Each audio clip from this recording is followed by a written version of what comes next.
ఏదో ఇది ఒక పొలిటికల్ స్టేట్మెంట్ నేను చెప్పట్లేదండి. మనకి చాలా సంవత్సరాల తర్వాత, ఎన్నో ఎలక్షన్స్ తర్వాత మనకి ఏంటంటే ఒక మనిషి మన భారతదేశం గురించి ఆలోచిస్తూ, మన భారతదేశం ప్రజల గురించి మాట్లాడుతూ, మన భారతదేశ భద్రత గురించి, మన భారతదేశం ప్రాస్పెరిటీ గురించి, మన భారతదేశంలో ఉన్న ఒక శాంతి కోసం ఆయన ఎన్నో చేస్తున్నారు. అది మన ప్రధానమంత్రి మోడీ గారు. నేను బీజేపీ పార్టీ మనిషిగా మాట్లాడడం లేదండి, ఒక ప్రధానమంత్రిగా మోడీ గారి గురించి నేను మాట్లాడుతున్నాను.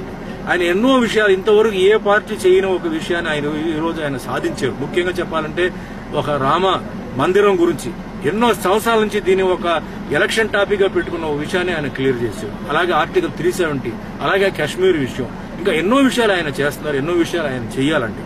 ఇప్పుడు ఈ మధ్య రీసెంట్ గా ఏంటంటే మీ అందరికీ తెలుసు, ఈ సిఏఏ గురించి, సిపిఆర్ గురించి, ఎన్ఆర్సీ గురించి డిస్కస్ చేస్తున్నారు. నాకు అది ఏమిటో తెలియదు. నేను ఒకటే చెప్తున్నాను, దీని గురించి తెలియని విషయాలు దయచేసి మీరు దేనికి సపోర్ట్ చేయవు. మీరు తెలుసుకోండి. ఒక ఐఏఎస్ ఆఫీసర్, ఒక ఐపీఎస్ ఆఫీసర్, ఒక జడ్జ్, ఒక మ్యాజిస్ట్రేట్, ఇలాంటి వాళ్ళ దగ్గరికి వెళ్లి అసలు ఇది ఏంటి సార్, దీనివల్ల ఏంటి ఇబ్బంది, ఎవరికి లాభం, ఇది ముందు క్లియర్ చేసుకుని దాని తర్వాత మీ ఇష్టం. భారతదేశానికి అది ఇబ్బంది అనుకుంటే, మీకు ఇబ్బంది అనుకుంటే దానికి అపోజ్ చేయండి, లేదంటే దానికి సపోర్ట్ చేయండి. ఎందుకంటే ప్రధానమంత్రి గారు ఆయనకి చెడ్డ పేరు వచ్చేలాగా ఆయన ఏం చేయడు, దేశానికి చెడ్డ పేరు వచ్చేలాగా ఆయన చేయడు. ఆయన ఇప్పుడు నేనున్నాను, నాకు చెడ్డ పేరు వస్తుందని చెప్పి నేను ఏదైనా కార్యక్రమం చేస్తానా? చేయను. భారతదేశం కోసం, భారతీయుల కోసం ఆయన చేస్తున్న ఒక విషయం, దీంట్లో తప్పే లేదు. ముఖ్యంగా ఏంటంటే నేను చెప్పేది ఏంటంటే, మనం ఎలా విదేశాలకు వెళ్ళినప్పుడు మనకి పాస్పోర్ట్, వీసా, ఇమిగ్రేషన్, దీనికి ఒక ప్రాసెస్ పెట్టి మన అటు వెళ్ళొచ్చా కాదా అని చెప్పి చేస్తున్నారు.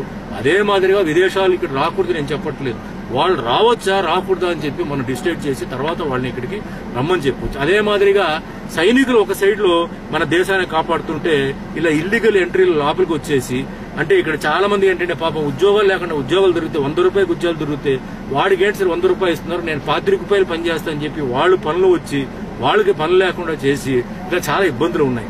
కాబట్టి దయచేసి మీరు ఆలోచించి, నేను చెప్పిన 1, 2, 3 సార్లు ఆలోచించి, ఏ నిర్ణయం మీకు తెలియని విషయం అయితే ఐఏఎస్, ఐపీఎస్ ఆఫీసర్స్ దగ్గర, లాయర్స్ దగ్గర మీరు కొంచెం విషయం తెలుసుకుని దయచేసి మీరు సపోర్ట్ చేయండి. మన హిందువులు, మన హిందూ ధర్మాన్ని మనం కాపాడాలి.